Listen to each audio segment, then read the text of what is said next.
Hi, Helena. Hi, Adam. And hi to all of our listeners. We've got a really fun episode for you today. Really fun and really thoughtful. Lots of really interesting ideas from one of our favourite directors, producers, performers, Theresa Borg. But before we introduce Theresa, Helena, why don't you tell us a little bit about yourself? My name is Helena Dix. I'm an opera singer who has a passion for high notes, and I love to portray them in many different operas all around the world on some of the greatest stages. I am a foodie, a dog lover, and it has been said I have quite the vivacious sense of humour, so ladies and gentlemen, I do like to laugh. And my name is Adam Miller. I'm a former opera singer turned producer, writer and director. And Helena, you and I have had the great pleasure over many years of working together. As I said before, we have a really interesting guest on our episode, Theresa Borg. Theresa is a prominent figure in Australia's performing arts scene, known for her multifaceted roles as director, writer, artistic director and performer. Her directing portfolio includes acclaimed productions such as Titanic the Musical in Concert, Sweeney Todd, The Light in the Piazza, The Console, La Cenerentola and so many more. Beyond directing, Theresa co-founded production company TEG Entertainment Store, Lifelike Touring, through which she wrote and directed over 20 musicals in collaboration with international studios. Many of these shows toured globally and reached audiences of millions. Her recent projects include co-writing the opera The Spare Room, based on Helen Garner's novel, in collaboration with composer Jane Hammond. Now, as we join the conversation, Helena is trying to explain the impenetrable storyline of La Straniera, and Theresa is trying to fill in the plot holes. If that sounds interesting to you, then listen on. Can you set him a trap or something, like Yellow Jackets? What you need is a pit with stakes in it. What I love is that, Tess, you have gone straight to the director's decisions. You've gone straight to, how do we solve this? How do we make this work logically? Can we take the soprano out of danger? Let's just kill the tenor. And as a baritone, I'm here for it. I did this entirely. Take those tenors out. I love it. I love it. And then at the very end, everyone's like, by the way, that strange woman by the hut, she's now going to be ruling because she's now the queen because the other dudes died. And my lover, my stalker goes, well, if she's the queen and I can't be with her, I'm going to stab myself. And that's how the opera ends. Well, good riddance. Good riddance to bad rubbish, I say. We had quite a few reviewers there last night, actually, and on X, people were talking about it last night. And literally, the main theme of people writing about the show was that was the stupidest. Like, even for opera, that was the most ridiculous storyline we've ever heard. However, the music was sublime, and I'm like, yes, that's why we did it in concert. That's what you get. Honestly, who is going to opera for the storyline anyway? Well, I mean, Figaro. Yeah, okay. I will pay Figaro, but again, Figaro based on a fantastic play, so it worked really well as an adaptation of the play. My problem with Figaro, I adore Figaro, it's just too long. It's actually too long to stage comfortably these days. There was a great line from a producer I heard a while ago, which was, everything good is better shorter. And Figaro falls in that gap for me, that I find it a little too bloated these days. I feel like there are better ways to make theatre. What about just playing it faster? Again, the director's solution. I love that. Straight away, go, just play it faster. Just. Oh, that's what we say in commercial theatre. Fast show's a good show. I wouldn't mind Dove Sono, the Countess's aria, being quicker, so that's fine with me. We can make that. Let's do that show. That's next week's podcast. Could put some coloratura in there and everything. Theresa, we've established your credentials as a director straight away in the conversation, but let's go back to the start of your career, where you first stepped on the stage as a performer. What lit that fire for you? What kicked you off on the path to becoming a performer? An overactive imagination as a child. My maternal grandparents were really into the theatre as entertainment. So I went to see lots of pantos when I was little. My granddad had a version of the Nutcracker that was sort of a sing-along version. Did you have that when you were little? Oh, what a jolly Christmas, gee, it will be jolly. Oh, How I love to see the trimmings on the Christmas tree. Oh, I feel like I've really missed out. Yeah, it was better than Tubby the Tuba, that I can tell you for nothing. And I was desperate to start ballet. So I started ballet as a kid. Then when I was in year 7, I had an injury and I started singing as well. I think I joined a choir prior to that, but then sort of singing started taking priority and joined amateur theatre, and that was sort of it. I think I was probably really sucked in by the combination of storytelling and team. I think, team is a very tangible thing in the theatre, and I think probably people that haven't had that pleasure don't understand just how addictive that can be. Okay. And also because you're all there making something beautiful, that isn't intended to win or lose anything. You're just making something beautiful as a team. Everybody's playing to their strengths. So, I think that's what sucked me in, actually. When you describe it like that, it is really appealing. And I totally get that. I think that's probably a lot of what I love about it as well. So you got into theatre via dance. Am I right? Yes. One of your early roles was in Cats, is that right? Yeah, it was. The first thing I did was Alice in Wonderland down at the beautiful Alex Theatre down at Monash University in the days of Gary Ginnivan. Yes. I don't know if you remember all those pantos down there. I did that when I was in year 11 or so. Oh, so good. But I was very lucky to have had so much dance training because it meant that crossing over was a little bit easier, because as a music theatre performer, the times when you're permitted to stand still and sing are very few and far between. Mostly you have to walk and talk at the same time, sometimes dance and talk at the same time. Yeah. Not like the good old opera park and bark. Yeah, there's not a lot of parking and barking, sadly. Mind you, the opera, what do you find, Helena? You don't get away with that much anymore, do you? No, you don't. I mean, I think, in certain big theatres, they still have the old school kind of, ways of doing stuff. And certain directors, of course, that I've worked with, like John Copley, he certainly goes for grandioso old school. But I think there's something, as a performer, I actually learn a lot from both. Of course, nowadays you've got to be able to act, and you can't just stand and deliver. And it's not just about the voice. And a director has a much stronger say in casting and what goes on and how the show is than they certainly used to. But I know from working with John, I learned really beautiful things from him about like the physical presentation of how to look beautiful and how to create gorgeous shapes with your body and like, so in some ways doing an old school production with him actually taught me a lot about the things that maybe aren't discussed so much anymore, because everyone's so much wanting to create big storyboards and visions and beautiful things, because as society that's what we want to see now. That's what people want when they come to the opera.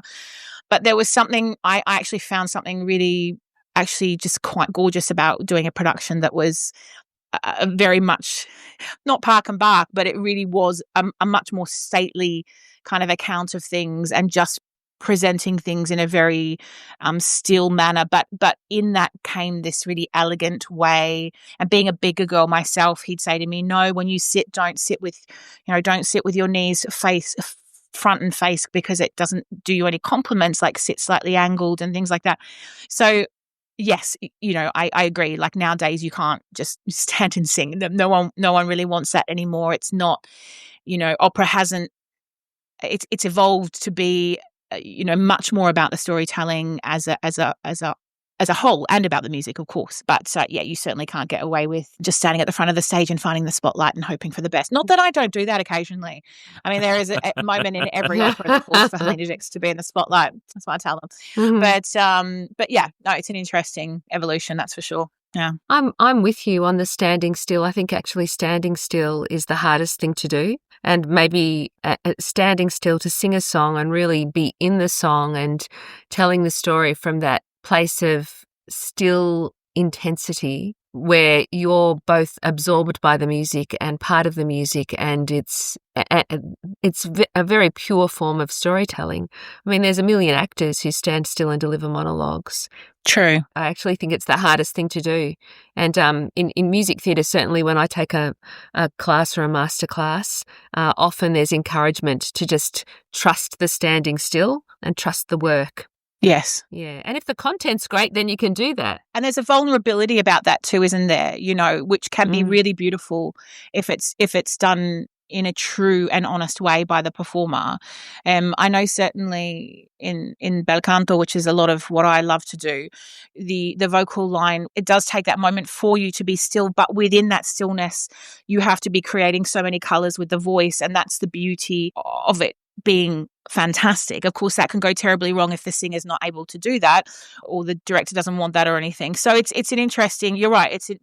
The stillness is still a very big part of theatre, but I think with it comes a vulnerability. I was working with a young singer last night in this straniera that I was doing, and she's not done much bel canto, and she said to me, "Oh, I can sing Wagner and Puccini and stuff like without even feeling nervous, but like Bellini makes me feel really anxious, and I don't know why." And I said to her, because it's up to you, because there's a vulnerability about it, because all you've got in the orchestra really is cha, or da da da da da da, and it's you. You're creating everything. So in creating all those colors and everything, if you just sing it like you would sing Wagner or Puccini or anything, and you just power through, you can't depend on the orchestra really or anyone else to create the colors. The whole point of bel canto is about the brilliance of the voice. And I said, and you can't copy anyone else either. You've got to really find it for yourself. And, like I wrote all my own cadenzas and ornaments and stuff because you play to your strengths. And I said to her, yes, you've got a big voice, but you've got to play to it. Like do an ornament and do a big old sound and enjoy it and love it. And she was like, I'm going to go out there. I'm going to do that. But, she was so... she's going to start putting ornaments in Wagner now. You're going to get her in so much trouble. That's what Wagner needs. I'm telling you. That is what Wagner needs. Wagner needs resolution and maybe 20 more ornaments per opera, and we're done. Then I'd turn up to a lot more Wagner. And to be shorter. Yes, everything good is better shorter. This is a cyclical conversation.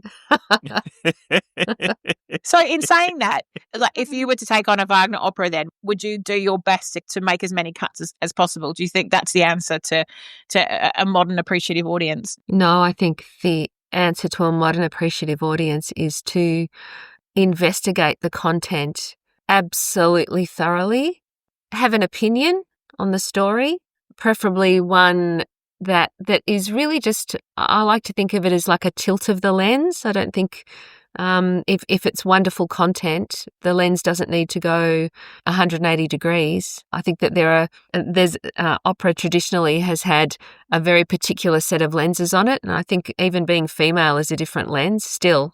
In 2025 from the outside looking in. And I think that wonderful storytelling is the way to, and wonderful singers with these great classical pieces is the way to get you standing ovation and a thrilled audience who takes something away with them. Absolutely. Is there I don't want it to sound cynical when I say this, but is there a generalist feminist take that you can approach opera with if you want to immediately put a new lens on it and make sure that carries across to the audience? Is it enough that you come with your own lived experience in directing it, or do you feel like you need to tell certain stories and reflect those in those works? Well, it's quite interesting. I've directed 2 operas. I directed The Consul and I've directed La Cenerentola. My understanding, once I'd done some study, was that both operas were inherently feminist. There was at the centre of both stories was a woman struggling with parameters. I remember thinking with La Cenerentola that Rossini and his mate, who did the libretto, whose name I've forgotten sadly, but I remember thinking actually they're on Cinder's side. They want her success. They see what she's struggling with and the context that she's and they want her to struggle against her context. And so I think that many operas are actually inherently feminist. And then in terms of my own lived experience, I think that sometimes it's things that only other women can read. You know, I've, for instance, I did a production of The Light in the Piazza a few years ago that many women said to me, oh, I liked this moment and I liked that moment. One of the moments somebody liked was a moment where a maid came in and while other people were busy getting ready for a party, she was scrubbing the floor and literally just scrubbing the floor, you know, in the background. And the other woman noticed it and none of my male friends mentioned it. So sometimes it's in the detail. It's in putting forward a literal vision of the world in which people who are previously invisible are seen. Does that make any sense? That's amazing. Was that bullshit? No, that makes absolute sense. Wait, it can both be bullshit and it can be fantastic.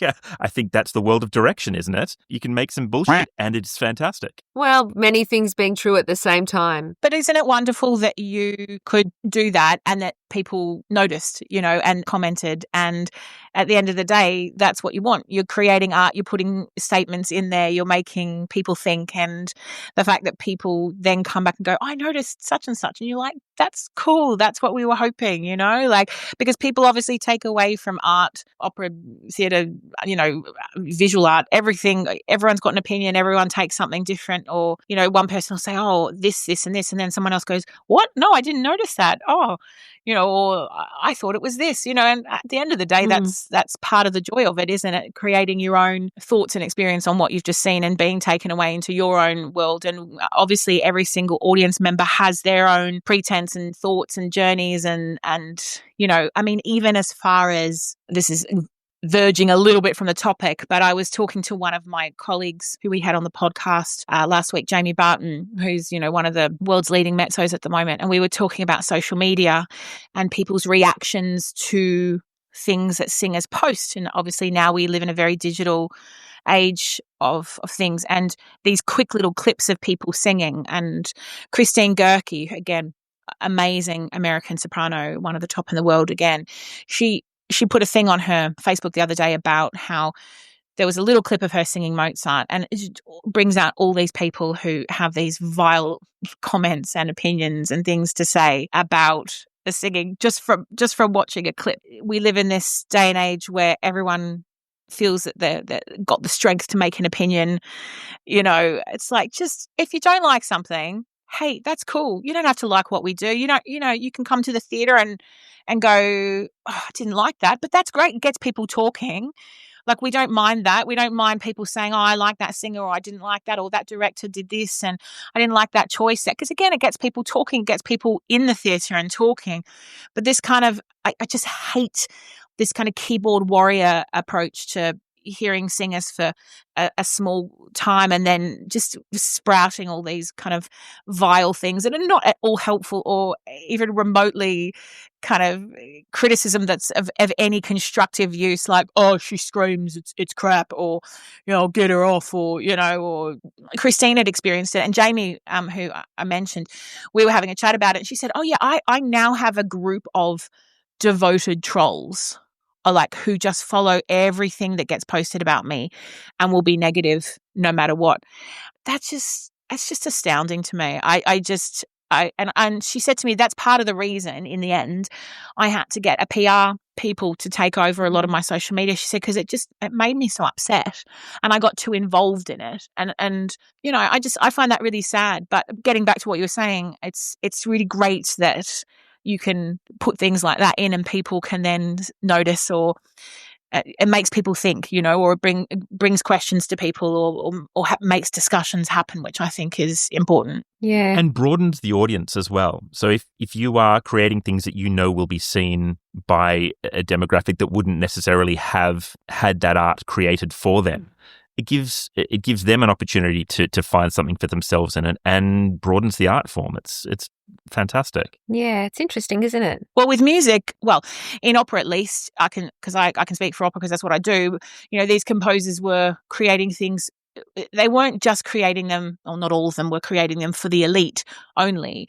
You know, they were creating them for everybody. And theatre's the same, I'm sure, like playwrights and music theatre composers and everything. You want every single person to be able to experience theatre, you know, live theatre especially, no matter who you are, where you are. And then those opinions are so interesting, not just from people who know about it or have experienced it, or, you know, like I go to see a play and, you know, I'm certainly no actor. Of course I'm in the industry, but I'm not an actor. And I love, you know, I love seeing things from a different perspective. And I love like someone like my mum who has no idea about opera apart from what, you know, what I've done. And she'll be like, that was crap.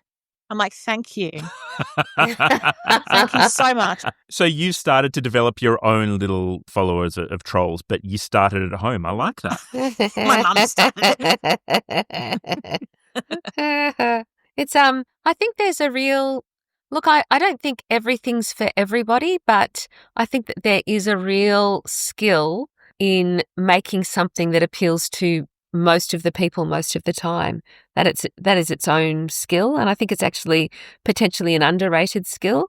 You know, a few years ago I was back at VCA and I did a Masters of Writing, and one of the units we did was in writing for the screen. And there were a few people in the room pushing back on the formula that we'd been given to work through in terms of, well, this is how you start. This is just how you start. And they were saying, oh, but we want to break the rules, or I want to do X, or I want to do Y. And the teacher, who, you know, was a lot younger than me, I thought was very wise. And he said, just once in your life, just once, try to make something that appeals to most of the people. He said that that's its own skill, and of course, in making something that appeals to most of the people, you have to have so many layers in it. You know, you've done so much of that type of work, especially at Life Like Touring. You've created works for a huge and really wide audience, and you've had to work with licensing partners all over the world. How do you protect that artistic spark in a big machine like that, when you're looking at having to be popularist and having to appeal to everyone, but still keep something that is artistically valid? Well, I believe that the skills that we have, you know, the skills that we have between us, I believe they're honourable skills. I think the secret is to employ them to the best effect you can for the audience that you have, and give them the best value you can for their money. I mean, all of us have something fresh to bring to everything. When we were doing family shows, you know, I studied pantomimes and all sorts of other formats that I knew engaged with little people directly. And our great point of difference, I like to believe, was making sure that children had noisy fun in the theatre.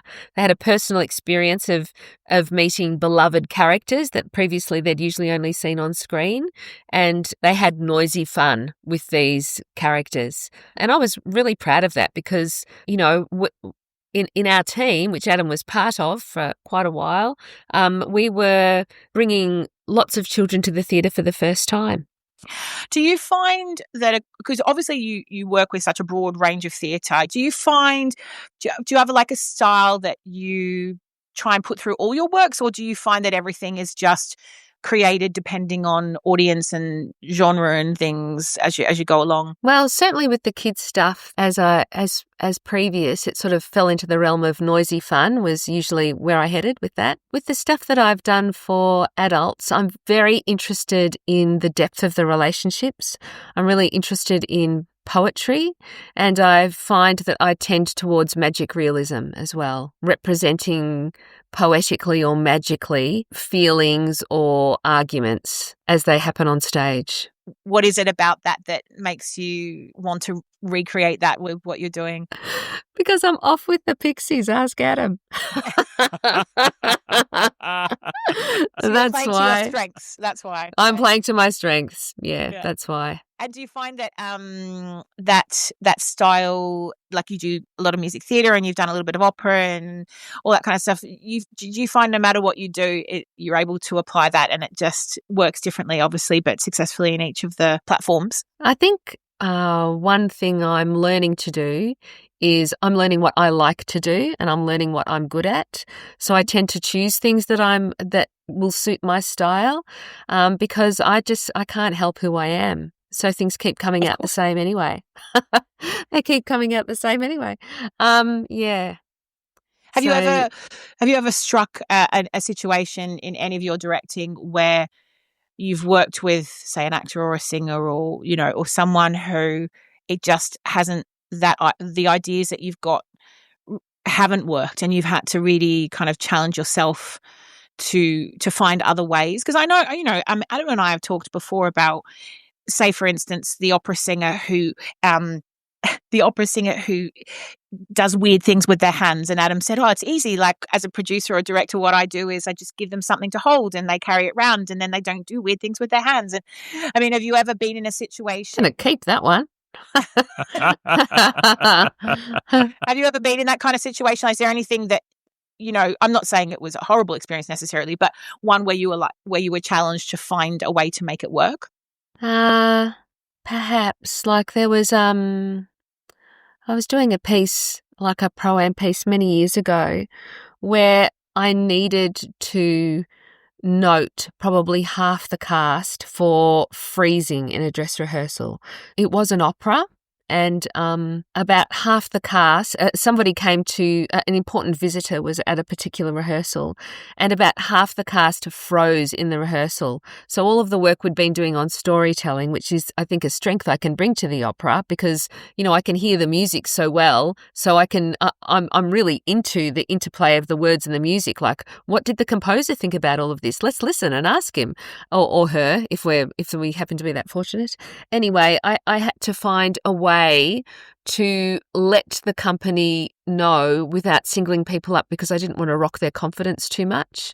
Mhm. So I ended up ringing the 4 or 5 people in the company who the note didn't apply to, and then I gave the note to the whole company. Oh, that's so nice. Oh, that's cute. That's so sweet. Well, I think it's very important to look after people psychologically, because I think people do their best work when they feel safe and nurtured and encouraged. I work hard toward that in a room, and I think that's rare. I'm going to say that is really rare, and something that I definitely recognize in your directing style, Tess. But we don't see that across the industry generally. We tend to see a lot of people, especially people in positions of power, like directors, who, even if it's not an ego trip, they revel in that power dynamic. And I think there's something really special about working with creative teams that don't sit in that space, that want to be genuinely collaborative. I think in music theatre, the sort of the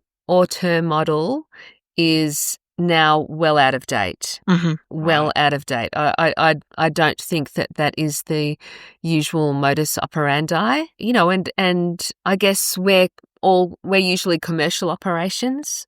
So I guess that's like other workplaces, right? It's not acceptable to have people in your workplace not feeling safe. So maybe it will percolate through the opera.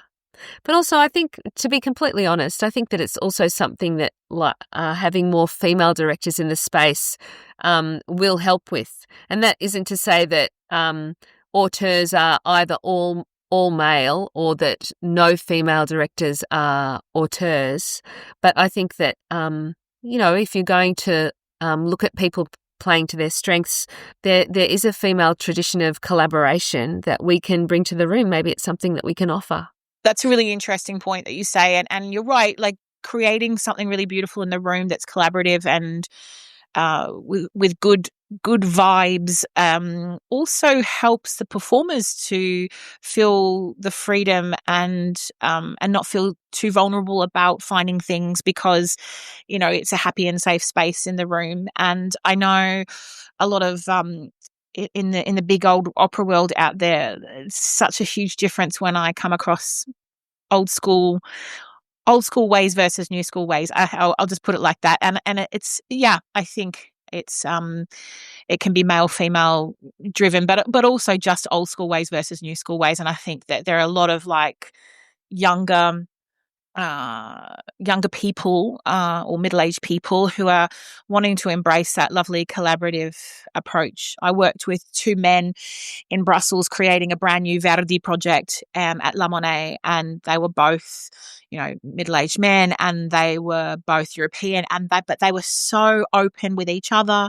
They were so open with the cast, and it just made for a really fascinating and interesting working space. And we were working with a film producer as well, which is something I've never done. It's I think it's important that people feel safe, and that people are safe. I don't know if you both know, but my friend Jane Hammond and I have written an opera. Tell us about the opera. Oh, it's called The Spare Room, and it's based on the book of the same name by Helen Garner, who is Australia's preeminent novelist, now in her 80s. And it tells the story of two women in their 60s, one from Melbourne, one from Sydney. And Nicola, who's from Sydney, comes down to visit her mate, Helen, in Melbourne. And poor Nicola has stage 4 cancer. And she's come to stay with Helen because she's having alternative treatment for her cancer, which is, of course, terminal. The story is about the joy of this friendship and also the implosion of this friendship as Helen tries to reconcile the fact that her friend is dying with the idea that she's also putting her through these terrible, torturous and very expensive treatments in an effort to save her own life. Wow. Gosh. And what made you guys, you obviously read the novel, is that where it all kind of sprouted from? What was the idea behind doing it? The novel's 2008, and I'd recently lost my mum, so it sort of landed there first.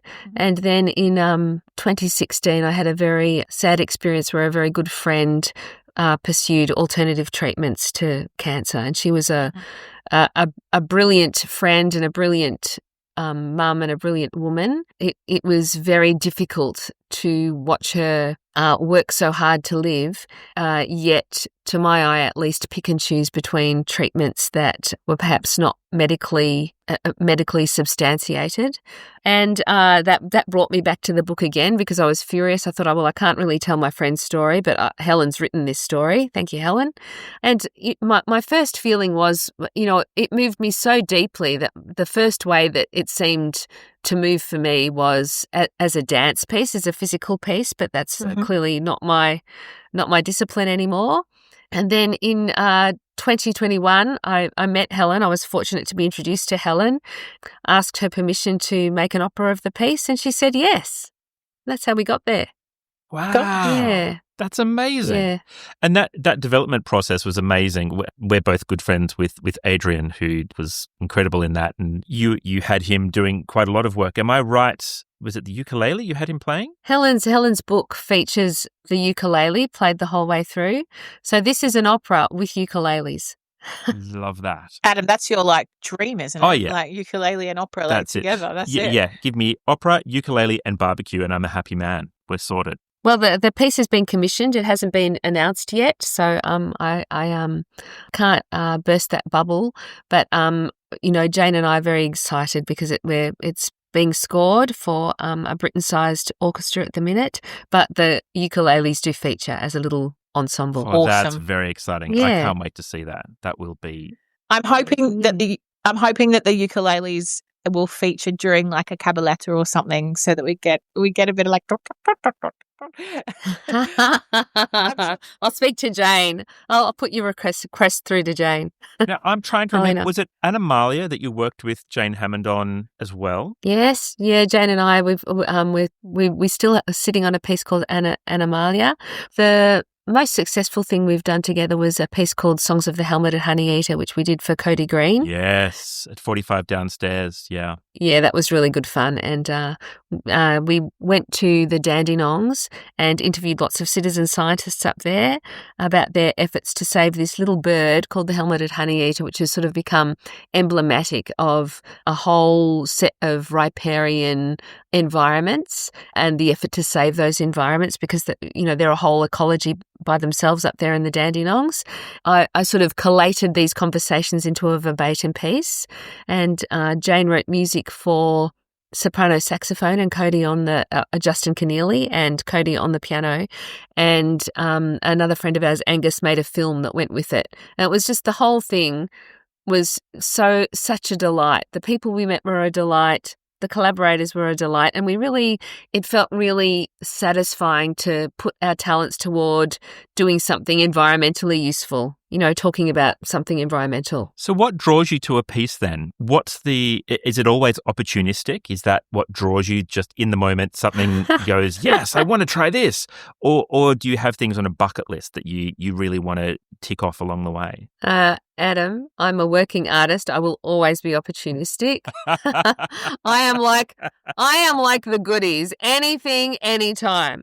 But, and I like to keep my mind open. Like I like to think that the favourite thing I've ever done is always the thing in front of me. I don't know whether you two have that. Oh, yeah, I get that. I've got lots of fond memories, but I always try. I actually literally do usually feel that the thing I'm doing is my favourite thing. Apart from that, I think mostly what draws me is relationship, and whether that's the relationships inside the story or the relationships with my collaborators. I think it's about other people, really. I love the idea that your favourite thing is the thing in front of you. I can relate to that because I tend to get really passionate about the thing I'm working on. It's always exciting and it keeps life interesting, I think. So I'm guessing the thing that you are most passionate about right now, your favourite thing is Lord of the Rings. Is that right? Yes. Yep, that's right. Yeah. So you're currently the resident director for the Australian tour of Lord of the Rings, the musical. That's right. I was lucky enough to see it a couple of weeks ago. It was magnificent, an incredible piece of theatre making. It was really exciting to watch. What's it like to be part of that? It would be lovely if you wanted to tell the listeners as well a little bit about the mixed mediums that you work in. That's what absolutely grabbed me. It was magnificent to watch. Well, The Lord of the Rings, this show had its genesis in about 2006. It was commissioned by a lovely producer called Kevin Wallace.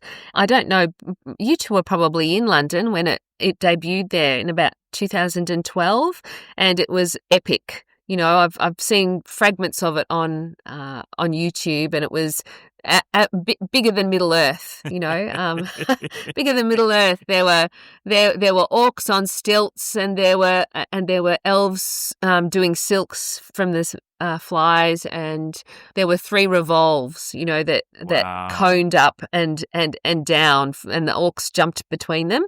Our version came from a little theatre in Reading called the Watermill. And it was commissioned by, was directed by Paul Hart, who's the director at the Watermill. And it was originally for 18 singer actor musicians. Kevin and GWB, which is Torben Brookman, is the partner at GWB who's most involved with this production.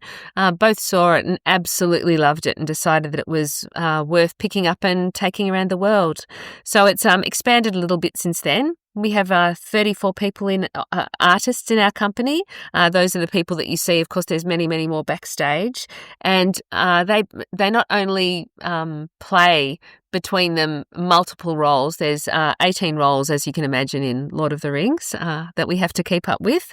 We have tumbling orcs, and we have glorious harmonies, and we have Gemma Ricks being an absolute star out the front. But also on stage, we have something like 14 instruments. We have a whole string quartet.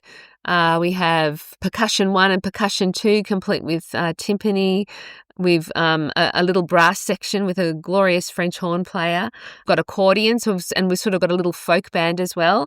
So our extraordinarily hardworking company provides 3 hours of completely memorised music alongside performing the show on the stage every night. Elrond playing the trombone at one point, more than one point. Yeah. It was thrilling to see these performers singing, turn around, pick up an instrument, and be playing for each other. It was joyful in so many ways. I don't want to spoil it for too many people, and you could tell me we can cut this out if it feels like it's spoilers. It starts with a party. So as you come into the theatre at the start of the show, you can see the 111th anniversary. Is that right? 11th. 11th. Bilbo Baggins' 11th birthday. So you come into Bilbo Baggins' 11th birthday, and there's a party on stage, and you get the genuine feeling that company all adore each other. They're having fun. They are playing around the stage. They're dancing, they're singing, they're playing their instruments, and it sets the tone. So as you come in, you realize that you're in a different world straight away, and this is not going to be your regular musical because it has as you said before, there's amazing choreography, there's puppetry, people are playing their own instruments, it feels so engaged and everyone feels so immersed in their own work that you can't help but be drawn along on the way. Oh, I'm so glad you found it like that. Yeah, I think that it certainly feels like a ground up production, like it's got a very organic feeling to it. Of course, it's hugely and highly choreographed and technical. Yes. It's all an illusion. But I think that Paul and Charlie Mera, the choreographer, have very successfully created a piece that feels organic. And one of the things that there's a few things I find thrilling about it. One is that we're having lots of families come to the theatre. There's lots of groups of young men in particular who clearly the Lord of the Rings is a very special thing for them. And so they're all coming out to the theatre in a bunch. And the other thing is, as I said to Adam the day he and his family came to see it, I feel so thrilled. I hope that lots of schools bring their students to see it, because the whole performing arts department is up there on the stage and you can see them cooperating. Anybody in the performing arts department would find themselves on that stage. My wife is a director of junior music at a school, and she was so inspired by it. So she came away saying lots of, "Oh God, wouldn't it be great if we could try this or try that?" She saw so much that she felt a school community would want to get involved in. Yeah, I can imagine that. It would probably be quite inspiring for school productions, junior school music, to put your musicians up there in the thick of it. That's it. Encouraging them to play and move and be part of the action in a different way, that it's not all about sitting still. That's so fantastic, and that's what theatre should do, really. When you have a long run like that of something, because obviously in opera we don't have that. You as the resident director, what does your role become during the run? I mean, do you have to kind of pop in and out, or do you just let them do their thing, or do you go in and give them notes sometimes, or how does it work for you? All of those things. So my job was in the rehearsal room. My job was to learn the show, and to in music theatre we call it inheriting the tradition of the show. So on top of the blocking and making sure that I'm across all of the patterning and the way that the show has been set, my job is to absorb how the story has been taught and what this version of the story is. It's a bit like I was saying to somebody the other day that the difference between sort of text-based theatre and musical theatre, or at least commercial musical theatre, is that it's a bit like in musical theatre you end up putting on a uniform and everybody looks different in the uniform, but you still have a uniform on, whereas in text-based theatre most of the time people are assembling their own outfits and they all have a different outfit that they bring to the character. So that and what that means for me is, of course, is that once the show's up and running, I'm responsible for training up understudies and making sure that the uniform suits them and that they're ready to go on. I'm responsible for spot fires on a daily basis. So this show, sometimes during the show, sometimes this is particularly tricky on this show because the performers are so very skilled. If we have a principal off, sometimes it can take 3 people to replace one person because finding swings. We've got excellent swings, but the skills tend to be by department. So we have musical swings and we have dance swings, and sometimes it can take 2 people to cover a role or 3 people. And then my other job is, apart from being the leader of group harmony, really, between the artists and being available to them so that artistic differences can be solved without reference necessarily to each other.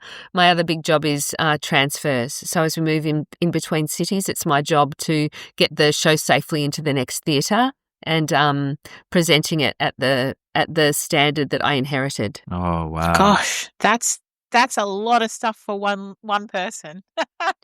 Yeah, it is. It's a big job. I love it because, the cast on stage, they're not only are they thrilling and fun, but they're extremely creative and personable, and it's really fun to find because it's not my show, because I didn't invent what's going on stage, there are strong parameters about the liberties that anybody can take with the storytelling. But I say to the artists that I think of it like being a baker, because the dough rises by itself. It's growing. The show's growing all the time. I just have to keep patting it back into shape and making sure that it's still the same loaf that we originally made. I love that. Yeah. Love that. So that's my job. Because you were resident director on An American in Paris as well, is that right? So it's the same role. Yeah, that's the same role. I was associate on Death of a Salesman last year as well, which is great. It was a great experience because I haven't really done much text-based theatre from the other side of the desk. So that was a really great experience to see how a different sort of process might work, because as we know from opera and also music theatre, because sort of the architecture of the music holds us. Yeah. And that sort of becomes the first layer of the cake that we bake is music, and then in musical theatre, it's usually music, all of the singing, etc. Then the dance, and then for our show, it's fight choreography as well. They're the first layers, and then because they take so long to embed physically. And then the storytelling sort of comes together, and you wind those things back in. Whereas with the text-based theatre, the first layer of the dramaturgy is the text. Everything else sort of seems to shoot off that and support it rather than framing it. And it's quite interesting. Yeah. I love that analogy that you made about the bread. That you have to keep it rising but pat it down. Do you find that over the course of a run, do you find that the performers get a little itchy and they start to add things in, and you have to be like, no, because I could imagine I could imagine if I was in that position, I would not be well behaved in a long run of something, because I am that kind of performer that needs to, within reason, of course, I would never, do anything to harm a show, but I need to add little things. So do you find yourself having to be like, that was good, but stop it now? Every so often, sometimes it's an Easter egg and I'm like, that's great, keep that. But often it's weeds. No. So it's like being a baker, and it's also like being a gardener. And sometimes I need to, and things happen. Things just happen sometimes. And I think, oh, that was different. But then if it's there a couple more times, I'm like, no, that's a weed. That's taking root. That has to go. Stop. In the pile. In the compost. I've had a director a couple of times say, what was that you did? Even in a final rehearsal, I'm like, I was I just thought, no, Helena, back in your box, thank you for the offer, Helena, but no. I was saying a couple of weeks ago that I had a director that didn't know me, and we were doing Ariadne, and we were doing the opening, and he didn't know that I was kind of bubbly, and it was literally the first time we'd met, and he was like, can you give me more, Helena, more? And you could see everyone in the room who knew me going, we did a run with me as prima donna, and I was like, doing all this stuff, and he's very British, and he kind of came across and he went, no thank you, literally just no thank you. And I said, what's wrong? You don't like it? Yeah, it's great fun. It's great fun, Act 1 of Ariadne. Why not, I say? Absolutely. I wish I'd been the director. I would have been encouraging you. Yeah, it's very rarely. I find it's actually very rarely that I have to say too much. I think that's actually the least said thing in the theatre. Usually it's just go for it. More. I'll tell you when it's too much. And I find I very rarely get to too much. Sounds like you hit the hammer and you actually dinged the bell.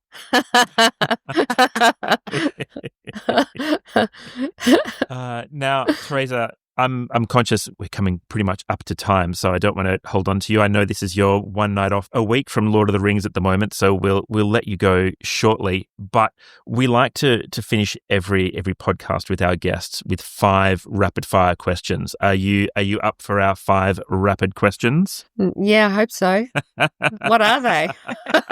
What are they? I'll kick us off. Theresa, can you juggle? No. Except family life, business, and theatre projects. Well, that's fair. Yes. Have you ever busked? Yes. There we go. You are in the minority. Most people have not busked. It was at a family party. Does that count? Yeah, it'll do. Yeah, We'll why count not? it. We'll count it. Yeah, we'll take it. Yeah, we'll take it. If you weren't a performer, writer, director, dancer, singer, what job would you love to do? Is there a job that outside of the industry that you've ever dreamt of doing? 100%. I'd like to be a falconer. Like I'd like to be one of those people that has a glove and raptors come and land on your wrist. Then they fly off and catch a rabbit. You officially That's what I'd like to win do. for the most interesting choice of an alternative job. That is brilliant. Definitely. Oh my God, a falconer.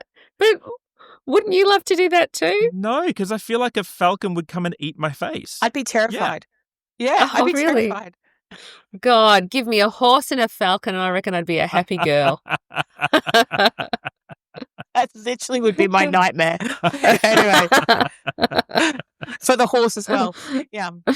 That's because you're Aphrodite and I'm Artemis. If you could perform a duet with anyone in the world, living or dead, who would it be? Anton Berezin. Oh, your lovely husband. That's so nice. Yes, except that he'd have to rehearse for 6 weeks and I'd only have to rehearse for 1 because it takes him a really long time to settle down and actually learn the music. At least he's capable of it. My husband, it would be far more than 6 weeks, I can tell you that. Yeah. It's not because he can't do it. It's just because he's distractible. If you had to enter every room with a personal theme song, what would it be? I think probably L'amerò sarò costante. And what does that mean for our listeners? I love you and I will be constant. Oh, very sweet. Is that from an opera? Yeah, I can't remember which one now, but it's Mozart. Do you remember it? I think it's not performed, the opera. I think it's like one of those standalone ones that you do for an audition and never get to sing it again. Concert operas or something, I think, or something, if I remember. We'll count it and we'll give it to you. You can have that one. Definitely. Thank you. And this is just my bonus question because we have a long-standing joke on this podcast from episode 1. So my final question to you is, do you or have you ever eaten pizza with a knife and fork? Yes. No. No. She does. She also does look a little disgusted by the answer. So, is it something you do regularly? No. Oh, okay. So it's the exception rather than the rule. It is the exception rather than the rule. I've done it when the pizza's too hot. And, when it's that situation where you don't want to get cheesy and get burned because the situation's too formal. We'll allow it. We'll allow it, but I don't feel good about it. I don't feel good about it at all. Sorry, Adam. Sorry to disappoint you. That's the last thing I wanted to do.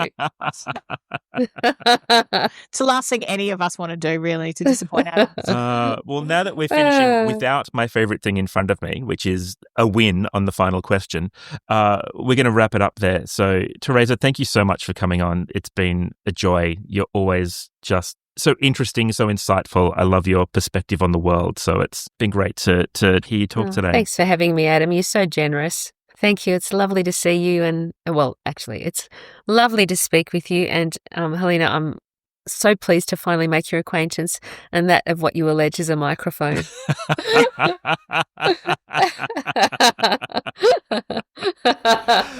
And with that, we'll say goodbye. Goodbye. Thank you so much. Thank you very much. Bye. Ciao, ciao. Pleasure. Bye. Bye.